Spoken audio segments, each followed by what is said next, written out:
Gusto mong palaki ng negosyo mo pero nararamdaman mo na dahan-dahang lumiliit ang kita mo. Ano ba dapat ang inuuna mo bago mag-expand? Maraming negosyante sobrang excited mag-expand. Bagong products, bagong branches, bagong strategies. Pero ang tanong, solid na ba ang core business mo bago ka lumaki? Kasi kung hindi, baka hindi ka nag-expand. Baka nagmamadali ka lang malugi. Bago mo isipin ang expansion, scaling at growth, ayusin mo na muna yung mismong bumubuhay sa negosyo mo. Ito ang dapat mong unahin. First, profitability muna bago scaling. Kung lumalaki ang negosyo mo pero lumiliit ang kita, baka masyado ka mabilis mag-expand ng walang tamang strategy. Ang expansion dapat nanggagaling sa stable profit, hindi puro utang or hype.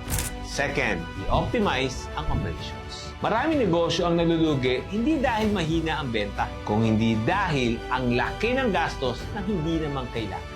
Bago ka magdagdag ng bagong branch, tanungin mo, baka kaya mo bang i-streamline ang existing operations mo? Third, palakasin ang core offer mo. Huwag pang magdagdag ng bagong product kung hindi pa solid ang unang produkto mo. Ang dapat mong goal bago ka mag-expand ay mastery ng isang bagay bago lumipat sa iba. Pangapat, huwag sayangin ang cash flow. Maraming negosyo, malakas ang kita pero mahina ang hawak sa pera.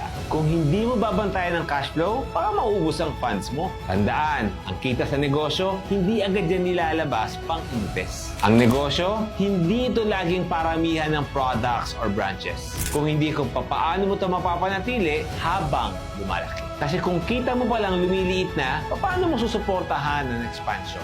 Ang growth, dapat may strategy at sustainability. Ganito rin sa buhay. Hindi pwedeng puro ambisyon. Dapat may diskarte. Ikaw, bago ka mag-expand, sigurado ka bang solid na ang foundation ng negosyo mo?